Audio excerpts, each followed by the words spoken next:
empieza a consolidar tendencias para dar gobernabilidad. Me alegro que aquí las mafias de la partidocracia estén de acuerdo con la segunda vuelta. Ojalá después el padrino de la mafia no ordene lo contrario.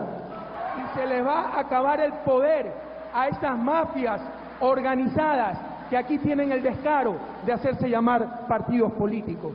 De partidos que no ganan hace 20 años la presidencia de la República, pero inventaron un software, mandar un bloque al Congreso y chantajear a adueñarse del petróleo, de las cortes, de las autoridades de control. Y vaya, vean vinculados a qué partido son esos negocios petroleros, el yerno, el cuñado, etcétera, de los dueños de este país.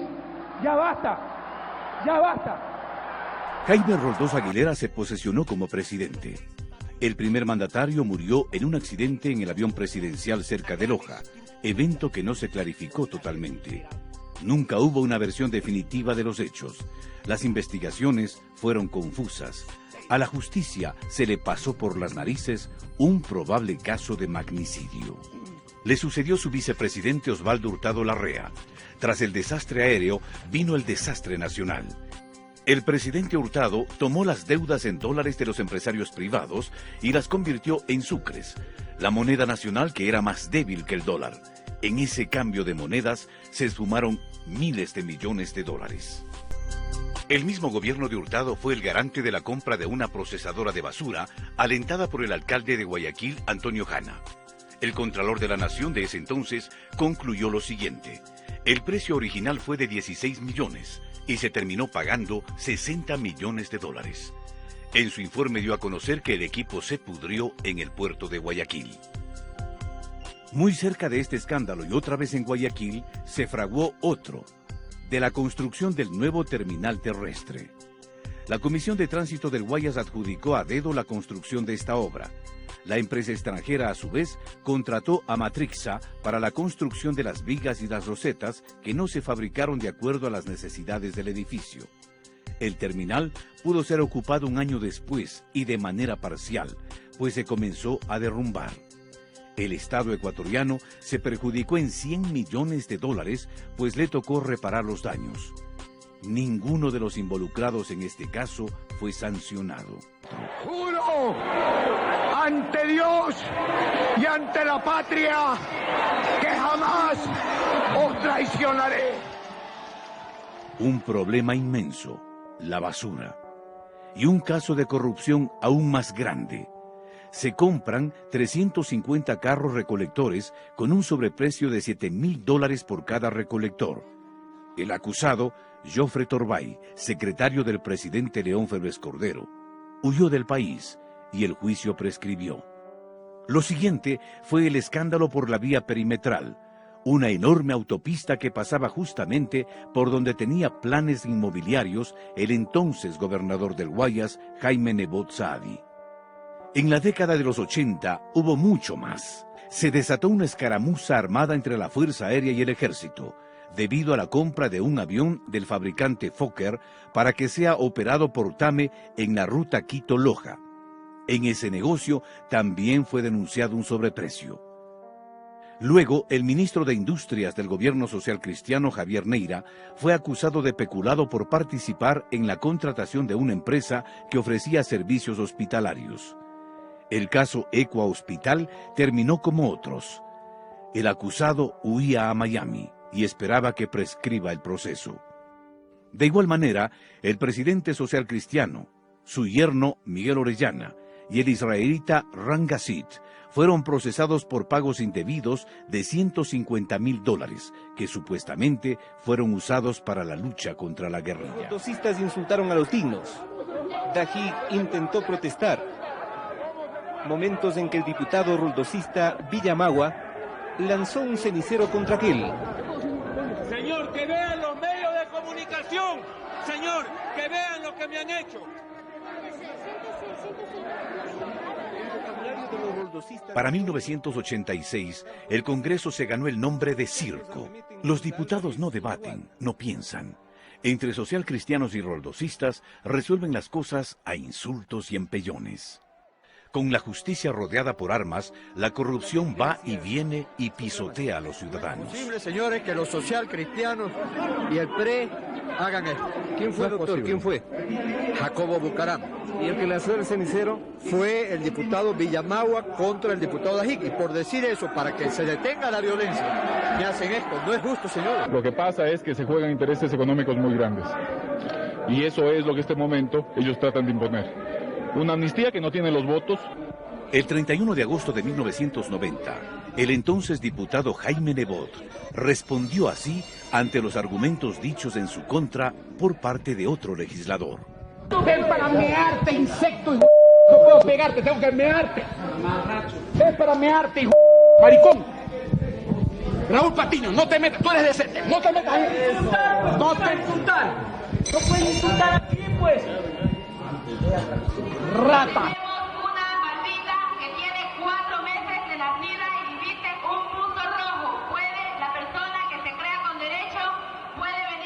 Elsa Bucaram es la alcaldesa de Guayaquil. Otra vez la ciudad es el botín de los pillos. Lanzó juguetes desde un balcón a los pobres como se lanza maíz a las gallinas. Una veintena de muertos fue el saldo de uno de los actos más inhumanos. Estoy en contra de la alcaldesa porque he perdido a mi madre. No solamente porque he perdido a mi madre, sino que ella no debe hacer esos entrega de juguetes tan bruscamente, anormalmente.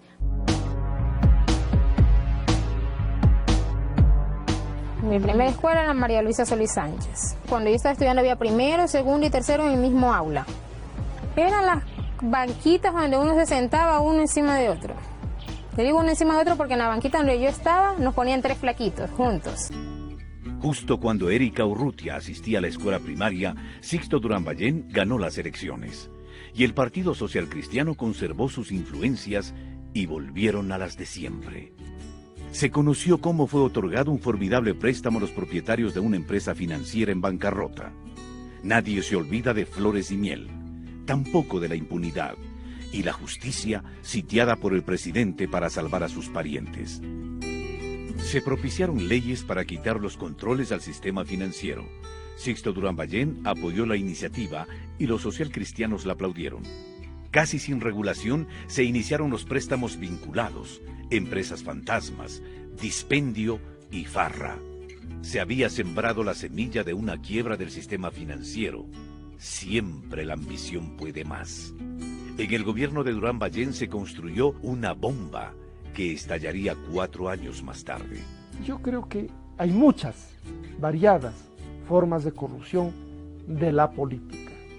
Desde leyes hechas con dedicatoria, como la famosa Ley de Instituciones Financieras del gobierno de Sixto Durán Ballén, que según dijera el doctor Carlos Julio Arosemena Monroy, expresidente de la República, fue una ley preparada para de este modo dejar listo el escenario para el atraco bancario del año 1990.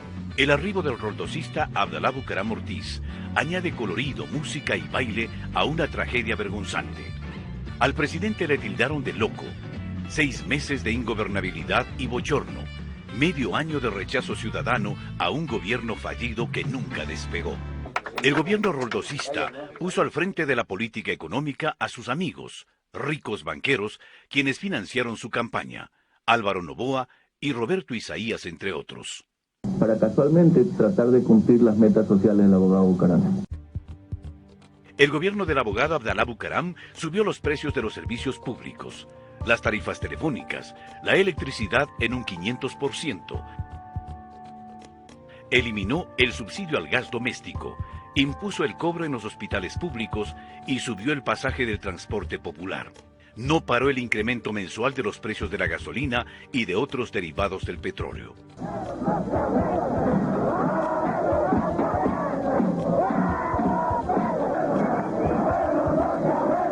Todo parecía ser un asalto a mano armada a las aduanas.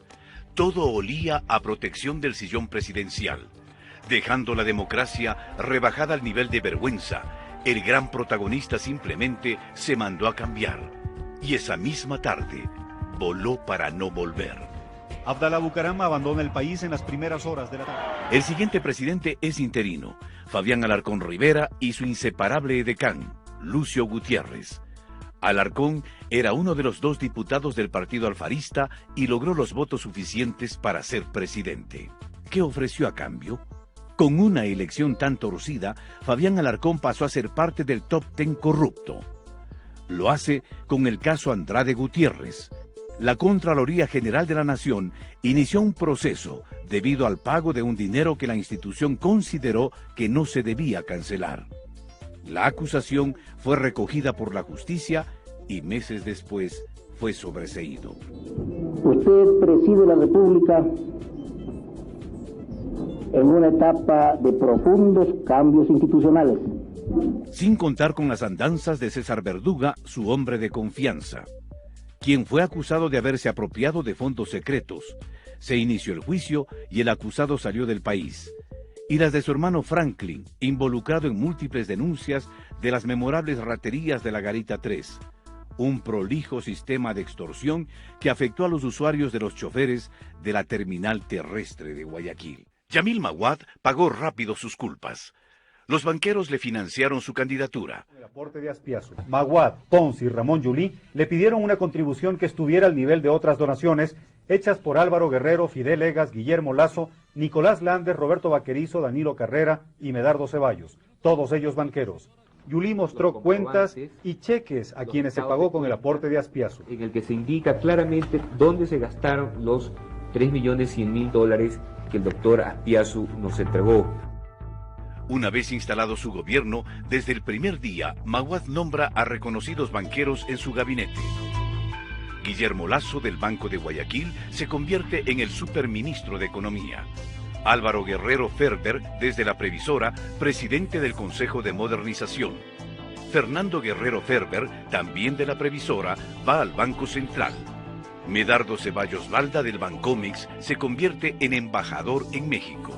Ana Lucía Armijos, de la Asociación de Bancos Privados, en ministra de Gobierno y luego de Finanzas. Declarar un feriado bancario por el día de hoy, lunes 8 de marzo de 1999. Pronto muchos de los bancos se quedaron sin dinero. Nadie controlaba y nadie pagaba los préstamos. El gobierno comienza a firmar cheques para tratar de salvarles. Un presidente de la República defendiendo a los banqueros y aliado al alcalde de Guayaquil, León Febres Cordero, del mismo Partido Social Cristiano de siempre. Juntos dijeron que los bancos eran puros y castos y defendieron a los banqueros. Y de que no crean, ustedes me conocen, yo no me ahuevo jamás. El colapso, acunado en el gobierno de Durán Ballén, estalla y es imparable. El gobierno jamás va a incautar, jamás va a confiscar las cuentas de nadie. No tenemos ni para comer ni para una taza de leche, señor. Tengo yo muchos hijos y no tengo ya que darles güey. Yo solo lo que vivía es de los intereses. Todos mis ahorritos que tenía yo para vivir. El feriado bancario es inevitable. Congela los ahorros y luego se asesina al sucre, la moneda nacional. A veces se hace más escándalo del negociado público.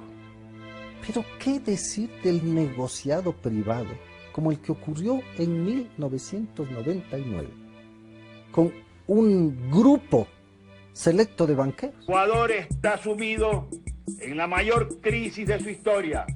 Ecuador dolariza su economía y Gustavo Noboa la ejecuta con precisión. La tragedia se repite con secuelas tristemente célebres, compatriotas desolados, el país en crisis. Las fechorías están a la orden del día. Solo 3 banqueros, Roberto Aspiazu, del que un día fue el Banco del Progreso, Alejandro Peñafiel, del quebrado Banco de Préstamos, y Nicolás Landes, del ex Banco Popular, estuvieron presos. ¿El resto? Bien, gracias. Disfrutando en el exterior con el dinero de los ecuatorianos. Leonidas Ortega, del ex Banco Continental, los hermanos Roberto y William Isaías, del ex Firambanco, Roberto Vaquerizo Valenzuela y Washington Álvarez Valenzuela, del ex Banco La Unión, medios de comunicación involucrados.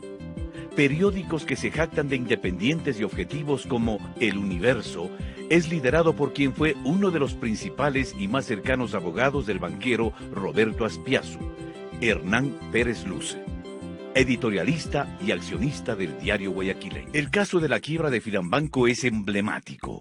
La otrora solvente entidad bancaria se liquidó por 2 ocasiones. La primera en manos privadas y la segunda por acción estatal. Fue el gobierno del presidente Gustavo Noboa el responsable de esta segunda caída. Una de las razones, según varios analistas, fue la falta de pago de los grandes deudores, entre los que se cuentan conocidos políticos y empresarios guayaquileños. El gobierno de Gustavo Noboa también dejó una huella nefasta para el país. Ecuador acepta el arbitraje internacional en el caso de la devolución del IVA petrolero a cambio de que se lo incluya en la ampliación de las preferencias arancelarias. Durante la presidencia de Noboa, el canciller Heinz Meller autorizó unilateralmente el arbitraje internacional a favor de la empresa estadounidense occidental Oxy, que determinó que el Estado ecuatoriano devuelva $75 millones por impuestos. El número 3... y bum bum bum contra la corrupción. Bum bum bum contra la corrupción. Y con esto les vamos a cortar los dedos y las uñas a los corruptos. El 15 de enero del 2003, el golpista Lucio Gutiérrez empieza traicionando uno de sus principales ofrecimientos de campaña: terminar con la corrupción. Según datos publicados en el diario Hoy, el 1 de enero de 2005, durante el primer año y medio de gobierno se había hecho público al menos 50 actos de corrupción que involucraban directamente a instituciones que dependían del gobierno central. Lucio Gutiérrez continúa traicionando sus principios. Viaja a Washington acompañado de sus funcionarios, quienes tomaban las decisiones de la política económica. Gutiérrez, el camaleón, aliado de los socialcristianos y Pachacuti, se declara un servidor incondicional de George Bush, expresidente de Estados Unidos. El señor presidente Bush está muy abierto y muy dispuesto y muy preocupado por la situación de pobreza que existe en el Ecuador. Nosotros le hemos dicho que queremos convertirnos en el mejor amigo y aliado de los Estados Unidos. De nada le sirvió al militar golpista cambiar su traje safari por el de civil, ni pedir con insistencia a los periodistas que dejen de llamarlo coronel y que le digan ingeniero. El pueblo no come cuentos. La traición no cambia de vestimenta, como tampoco la incoherencia ni la falsedad. Las visas a ciudadanos chinos a través de sistemas dudosos se sumó a la intervención en el Tribunal Electoral y, sobre todo, el reemplazo de los magistrados de la Corte Suprema de Justicia. Las imágenes de los medios no se han olvidado. Partidarios de Gutiérrez dispararon a los manifestantes desde el edificio del ex Ministerio de Bienestar Social. El pueblo rechazó la corrupción sistémica y derrocó al coronel. Te prometo cambiar al país o morir en el intento. Ahí va a elevarse el helicóptero, señores. Se va Gutiérrez. Se va Lucio Gutiérrez, señores. Un helicóptero del ejército ecuatoriano le ha sacado del Palacio de Carondelet. En esta imagen se aprecia a Gutiérrez corriendo despavorido de vuelta al helicóptero. Después de que el gobierno de Gutiérrez destruyó la economía de Erika, la jornada cívica y ciudadana culminó días de altísimo riesgo para la institucionalidad y la democracia en el país. Alfredo Palacio, aupado por la partidocracia, es el nuevo presidente. Respetar y hacer respetar la Constitución Política de la República, leyes de la República, orden constituido y defender los sagrados. Póngame con César Verduga, el ministro de gobierno. Sí. Aló, César. Aire. Bueno, te felicito, un abrazo, ¿ah? Gracias. Creo que espero que vamos a seguir colaborando, ¿no? Sí, señor. Mira, ayer me reuní con Fabián y te pido una cosa, César. Mira, yo te voy a hacer un cuadro, ¿ya? Que lo vamos a discutir. Yo le he hablado con Fabián. Por instrucción mía, no se le da nada a nadie. Yo voy a hacer un cuadro, lo voy a discutir contigo y con Fabián usted lo aprueba y solo eso se hace, y ni más ni menos, hermano, porque si no te van a someter a una presión, que es un absurdo, que tú no tienes por qué estar sometido ni traer tu atención en eso ahí. Tú tranquilízate que del bloque, hermano, yo te respondo, tú sabes que yo eso lo controlo, pero no le den ningún chance a ninguna de cosas que quieran pedirte, hermano. Así que estate tranquilo. Un abrazo. ¿Aló? El doctor Franklin Verduga. ¿Aló? Franklin. Bueno, primero te felicito por todo, ¿no? Todo muy bien. Hagamos la lista entre todos y después la chequeamos. La lista, hermano, anda haciendo la tuya, yo también te la voy a hacer. Hermano, hay que hacer al presidente, vicepresidente, ministro de Estado, autoridades de control, y poner asesores. Hay que darle no puedo poner para así tipo, ¿no? Tú pones presidente, vicepresidente, ministro de Estado. ¿Me comprendes? Ministro de Estado, asesores económicos. Yo hago la lista, hermano. ¿Ya?